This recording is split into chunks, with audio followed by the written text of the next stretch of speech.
Hello दोस्तों, नमस्कार। मैं दीपक कुमार स्वागत करता हूं आपके अपने YouTube चैनल गुरुकुल पॉइंट में। कैसे हैं दोस्तों आप लोग? उम्मीद करता हूं बहुत अच्छे होंगे। और आज दोस्तों फिर लेके आया हूं आधुनिक इतिहास का चैप्टर वाइज जो मैं पढ़ा रहा हूं, जिसमें हमने यूरोपियों के आगमन का मैं पूरा विस्तृत बता चुका हूं।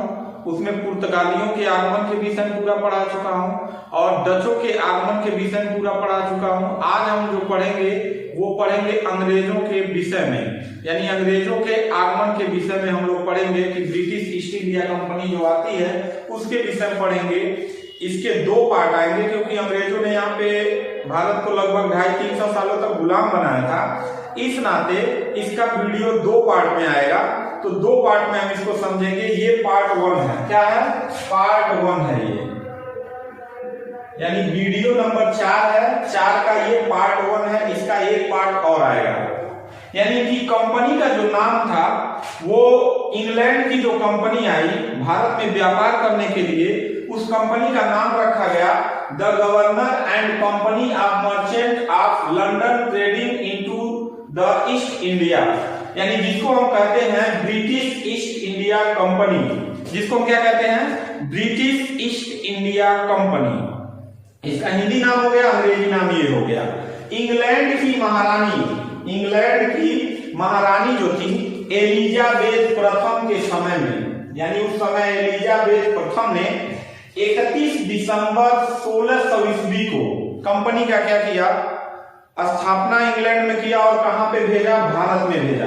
तो याद रखिएगा, महारानी एलिजाबेथ प्रथम के समय में 31 दिसंबर 1600 ईस्वी में ब्रिटिश ईस्ट इंडिया कंपनी का क्या किया गया?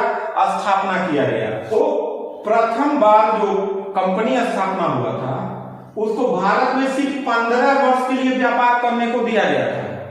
बाद में कालोत्तर में इसे 20-20 वर्ष के लिए बढ़ाया गया।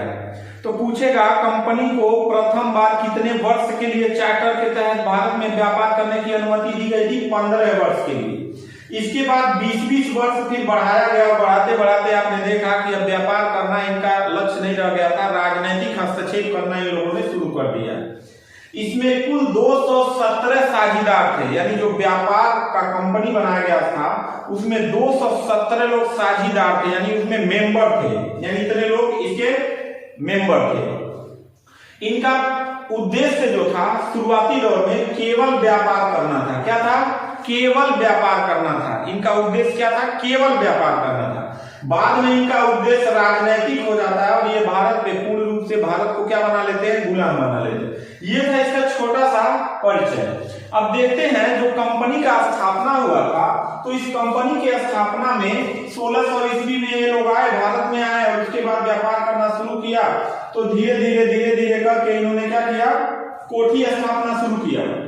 तो कोठी स्थापना में जेम्स प्रथम, उस समय यहाँ के प्रिंस थे। कौन? जेम्स प्रथम। इन्होंने कैप्टन हॉकिंस को भेजा अकबर की दरबार में। किसके दरबार में? अकबर की दरबार में बाबू भेजा था। याद रखिएगा, जब यह यूरोप से आया कैप्टन हॉकिंस कहां पे?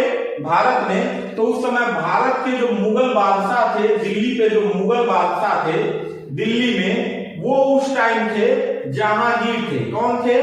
जहांगीर थे। तो अक्सर कैप्टन हॉकिंस जो थे वो जेम्स प्रथम के द्वारा भेजे गए थे अकबर के लिए, लेकिन उस समय भारत में अकबर का शासन नहीं चल रहा था, जहांगीर का शासन चल रहा था। और कैप्टन हॉकिंस गए यहाँ पे दिल्ली दरबार में और वहां पे इन्होंने क्या किया? अनुमति मांगा किससे? जहांगीर से, कोठी खोलने के लिए। कहां पे? सूरत में। तो 1608 ईस्वी में इन्होंने सूरत में गए कोठी मांगने के लिए, स्थापना करने के लिए। यहाँ पे पहले से थे पुर्तगाली, तो पुर्तगालियों का विद्रोह हो गया। उस विद्रोह को देखते हुए जहांगीर का बीपी हाई हो गया और उन्होंने कहा कि यहाँ पे व्यापारी कोठी खोलने की अनुमति नहीं देंगे। उनका बीपी हाई हो गया। अब आपको बीपी हाई होने का टेंशन मतलब बहुत खतरनाक होता है और उसका इलाज एकदम सस्ता है और एकदम कास्ट फ्री है। जब बीपी बहुत हाई हो तो साली से बात करिए, बीपी कंट्रोल हो जाएगा। और जब बीपी बहुत लो हो गया हो तो पत्नी से बात करिए, एकदम हाई हो जाएगा।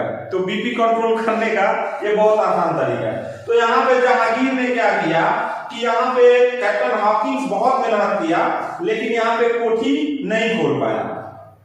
इसको कोठी न खोलने के बाद यह लगभग 3 वर्षों तक आगरा में रहा। कैप्टन हॉकिंस 1608 ईस्वी में जहांगीर के दरबार में आया और यह पुर्तगालियों की वजह से कोठी खोलने की अनुमति नहीं मिल पाई, तो यह 3 वर्षों तक आगरा में रहा और यह फारसी भाषा का बहुत अच्छा ज्ञाता था। ये फारसी भाषा बहुत अच्छा आता था और मुगल काल को मुगलिया भाषा फारसी भाषा बड़ा पसंद आता था। इसलिए जहांगीर प्रसन्न होकर इस कैप्टन हॉकिंस को 400 मनसब और जागीर प्रदान किया। ये था कैप्टन हॉकिंस का जहांगीर से प्राप्त करने का तरीका। इसके बाद सर टॉमस लो इसको भेजा जेम्स प्रथम ने 1615 ईस्वी में। कब भेजा? 1615 ईस्वी में। ये किसके दरबार में गया? जहांगीर के दरबार में गया।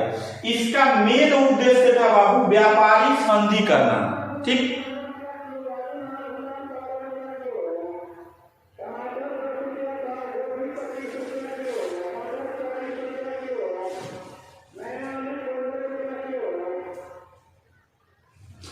देखिए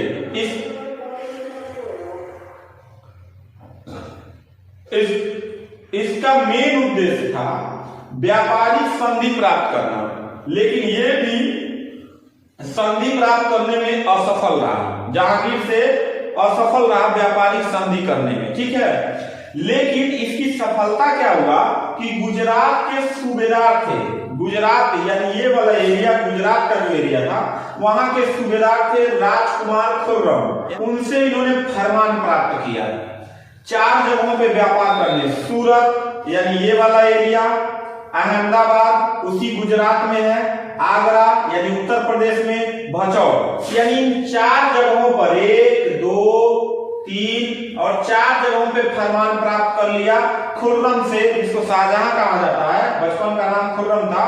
ये सूबेदार थे गुजरात के और उनसे यह 4 जगहों पे कोठी खोलने का अनुमति यानी व्यापार करने की अनुमति प्राप्त कर लिया। आगे समझते हैं 1608 ईस्वी में अंग्रेजों ने कोठी खोलना चाहा सूरत में, लेकिन पुर्तगालियों के विरोध के बाद जहांगीर ने यहाँ पे कोठी खोलने के लिए क्या कर दिया? बैन लगा दिया।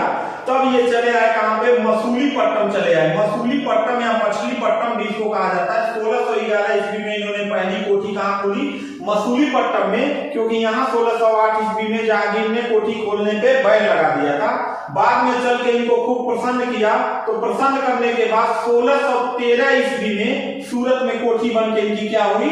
तैयार हुई। इसके बाद इन्होंने कोठी खोला था गोलकुंडा में 1632 ईस्वी में, विशाखापत्तनम में भी खोला था, हुगली में 1651 में खोला था। ये इनकी व्यापारिक कोठियां थी। ये पहला वीडियो था दोस्तों जिस वीडियो में आपको सिर्फ एक बेस तैयार किया है। दूसरे वीडियो में हम बताएंगे कहां कहां कोठियों को खोला और किस अंग्रेजों ने कहां कहां पे कौन कौन सा व्यापार किया, किनसे इनका युद्ध हुआ, क्या हुआ, उसके बारे में हम लोग डिटेल से जानेंगे। ये वीडियो 1 है, यानी अंग्रेजों के आगमन का पार्ट 1 वीडियो है। अंग्रेजों के आगमन का पार्ट 2 वीडियो आएगा, उसमें भी आपको जो बचा खुचा क्वेश्चन है वहां पे सॉल्व करा देंगे। तो मिलते हैं नेक्स्ट वीडियो में, तब तक के लिए थैंक यू, धन्यवाद।